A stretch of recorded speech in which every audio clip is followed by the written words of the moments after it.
Can you talk us a little bit about getting inspiration from inspiration to finished product and like how your mind kind of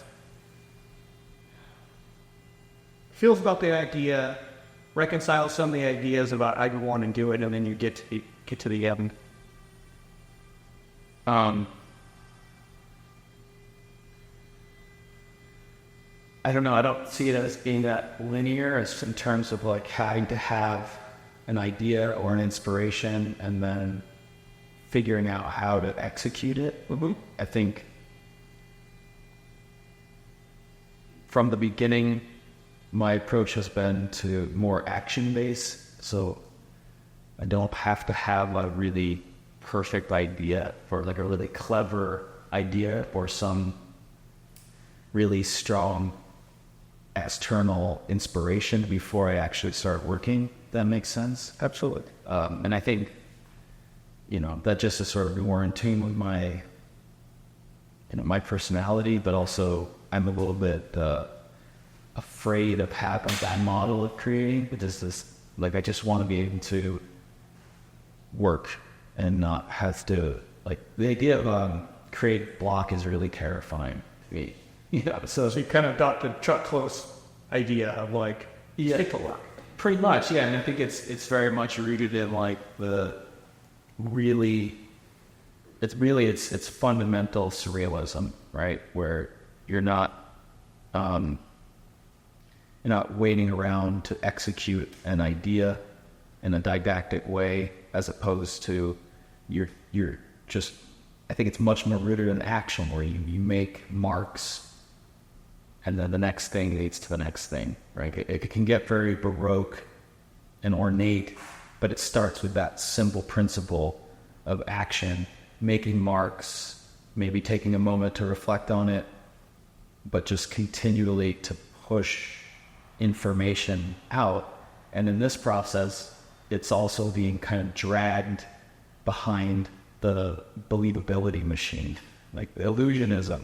So it's sort of a synthesis of, I think, really the root of both surrealism and abstraction, but always dragging it into the light, So whatever is being done, it's always being considered and rendered. So it looks much more thought out of what it really is in the end, And I think, that was very fundamentalist in the beginning, and now it's much more wide open, where it's a lot of that, but then I'll bring in visual references and, sometimes have a very specific idea. Like, I don't want to not honor the inspiration if it comes, so I'm much more flexible nowadays. Like if something is like, okay, that's a great idea, I'm more willing to entertain that and execute the idea than I was, even a few years ago. I think I'm just, I like all on it. Why have any limitations? So within your creativity, you feel like that gives you more freedom and creativity. Yeah. It seems like. Yeah. Will loosen a few straps that you put on yourself. Yeah, but I think those straps were important because it was like really forced me to use my imagination and have a light source in my head and develop it, like hand and eye and imagination, as opposed to relying on visual references for, drawing from life, for example. I think it really honed that sense of believability internally, so that now I can kind of use visual references or not, or use both, and still kind of end up in the same territory. Yeah. Very cool. But yeah, at some point I'm like, why am I putting limitations on myself? Right. Why? That's a good question. It worked for a while, but then, I still need this, and why? I like the idea, a lot of you just working to work, to create the work, because I have also found that, when I was younger, I had the kind of naive idea about inspiration and a real around, be so inspired and do this art or something like this, And when you start to work, you realize that it creates its own. It's like a self-fulfilling prophecy. If you start and then it becomes, and you get it and it works, and you can keep going, and then you generate your own like creativity in a way. Right. Well, even just when you're saying that, I'm like, well, it's very incestuous, isn't it? Yeah, Like it's sort of for sure. you can end up in a space of being on this refeed cycle. Sure. So, to what degree do you want to be your own inspiration? I don't know. Maybe that there's a nice balance of that inspiration does come from without, and inspiration can come from within. But maybe too much on either side of that spectrum is unhealthy. I don't know. Yeah, I mean, I would say so for sure. I mean, I definitely get inspired by a lot of different things. It's not that I'm thinking about that, but I agree with you on the idea that if you were like to block out all the other things, which I think as an artist you can't in any way. For me, the idea of inspiration for me is not that I seek it, is that it comes to me and I'm just a victim of it, if you will. Like, I don't get to choose when I get inspired by something. Like, I'll look at something or an idea comes and I don't think about it as myself generating it. I think about it as I was just lucky enough to be open to it, to land for me. Mm-hmm. And it's like a gift. Right. Like to give it or something, and then you can kind of... But while you're waiting around for that blessed moment, you can just like dig in. Right. And totally make it happen and force it. I think that's like force of will. Yeah. But then too much of that, and like, yeah, that's an interesting idea. And I'm definitely on the other side of being too strict either way. But now it's like anything goes. And as long as I'm working every day on path to eat. And how do you work every day? Pretty much, like a job, 9 to 5. I've got a family, so the balance is required there. Right. And I can't work all night or on weekends. I think,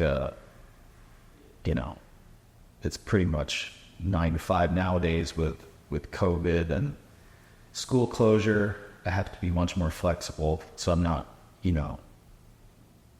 maybe not working as much as I'd like, but then even that I'm questioning, like, maybe this is the perfect balance. It's like, 30, that's very specifically, it's like 30-ish hours a week as opposed to, what it was. 70. Yeah, exactly. Yeah. There were you live it. years where it was 60, 70 hours a week. And that was my idea of balance, believe it or not. That was still like, okay, I'm still able to like, But that was your reality then. Yeah, but I don't know. It wasn't healthy, Like I think I actually get more done with it less time. Like I think there is a point of diminishing returns there. Sure. I agree. I'll get used to anything, but I think left to my own devices and I'll work myself to death. But I'll adapt to whatever. I don't know, it's just part of my personality.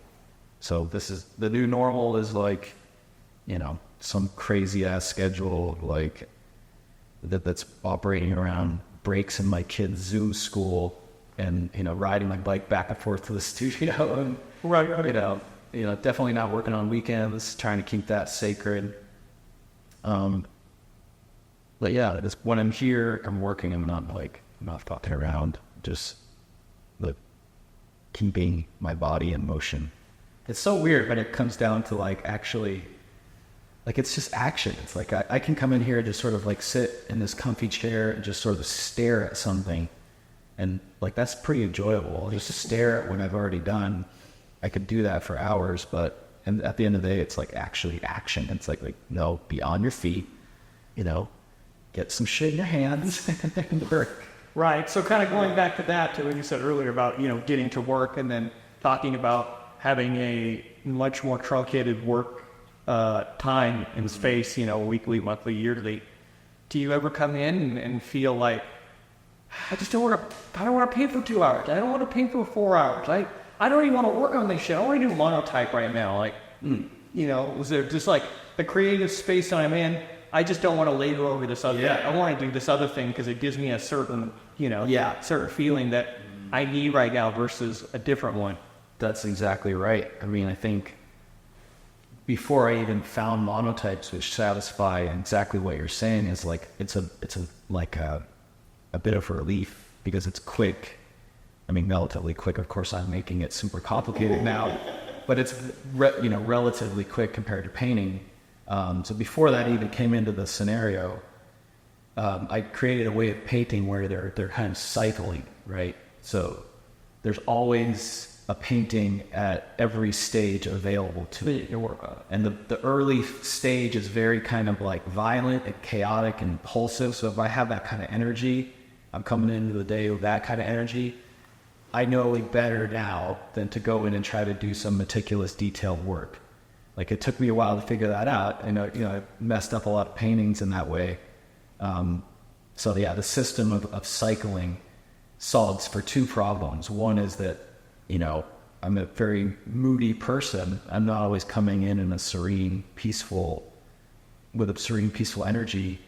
And two, it's this insane amount of drying time between layers of oil paint, particularly in the later layers. So they have to sit up on the wall and dry for 2, maybe 3 weeks before I can get back into them. So yeah, I mean, right now it's like, this is about as packed as a studio is going to get, but everything is in motion. Nothing is staying still for too long. And I can kind of find the right thing for the right mood.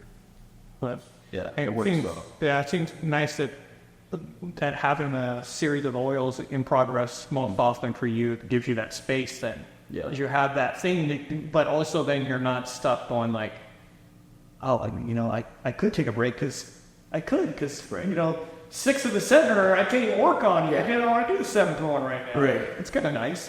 Switch up a little bit. And maybe that's the next phase of life. It's just like, well, paintings are all wet.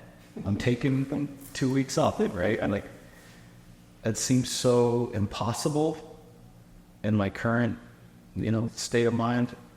But maybe that'll be a future reality. I'm not. I just I like to work. Maybe I'm still hung up on this very blue collar Protestant work ethic. Like my value is connected to working hard, productivity, right? To some degree output, but I don't know. That's so deep. It's buried so deep in me. And from all of the shitty jobs I've had, carrying around anxiety about faking sick to work, or oh my God, it's so at the root of who I am. This fear of the boss, fear of not being gainfully employed. Yeah, fear. Interesting. For a driver. Interesting. Yeah. Can you talk about how violence affects your work and what your attraction to violence is? I've heard and read that you discussed it quite a bit. And I'm curious about fighting, UFC, and why you listen and watch it so much. And apparently during studio time, how you think that reflects in your work? That's a good question. Because I like fighting a lot. I watch a lot of fights. Yeah. But I would never do it while I'm working because it just doesn't work for me. But I'm very curious about the choice of that. Yeah. Well, yeah. I mean, I guess there's lots of levels to that. I mean, the listening to it while working, it's almost, you could call it white noise, right? But it's red noise. The red noise machine. Where it's not only are you getting the sounds of combat, but more often it's I went through a period of time where I was listening to fights, listening to the whole conversation around it, and it just sort of created this really intense energy in the studio that was somehow relaxing. I don't know why. And of course I can't watch it and paint, so it's all listening. Right. But for whatever reason, that is a comfortable thing to listen to, even the kind of just the whole energy of it. I don't know. But then I would go and listen to, it's manic. My studio is super manic, especially what's coming out of the speakers. It's very, super aggressive, if not violent, sounding things to very kind of serene things, and intentionally mixing those up so it's destabilizing. right? So if I get to a groove, so it's so weird, it's so psychotic. Like I would play stuff I don't want to listen to or I don't like to generate irritation. Yeah, irritation or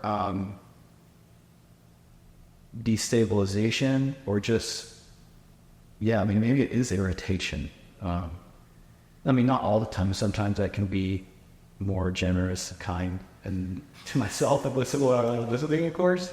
But that's definitely I don't know. It's just like a system I developed over time, like being conscious about or being aware of what I want.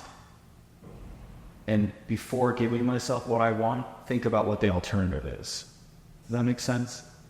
So, and that plays out in painting as well. So, I think this idea of intuition is used too loosely, where it's sort of the sacred cow of creativity, intuition, right? I'm skeptical of that. I think that if you can identify what your intuition is, that's just the first step in a variety of choices. You can choose to make the intuitive mark, to go the intuitive way, but that's just one option, and it's not always the best option. Sometimes that's just habit, sometimes that's comfort, and will yield a predictable result.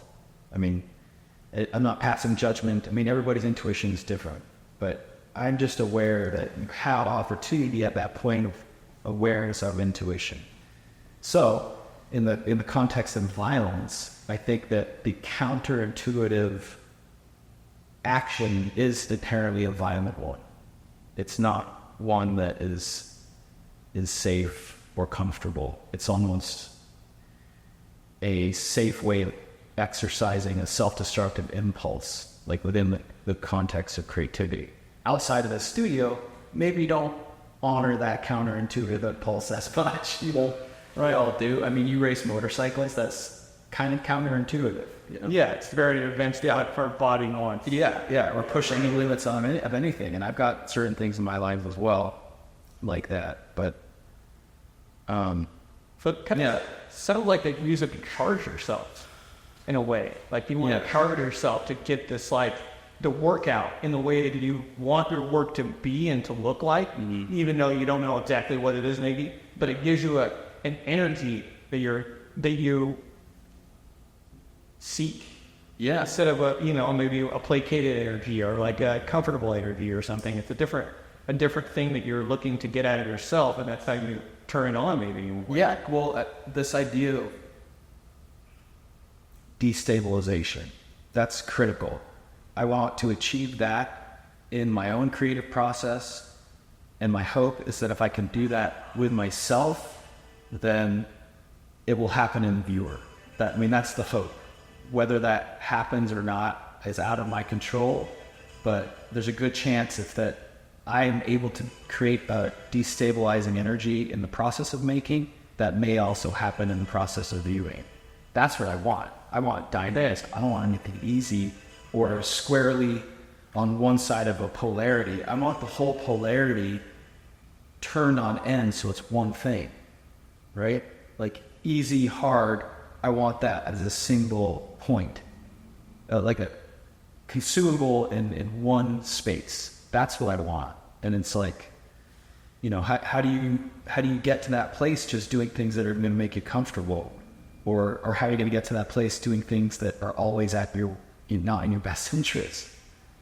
Like it has to be this really dynamic force all at once, all things all at once, all the time. That's who I'm on. That's awesome. I love that. Great.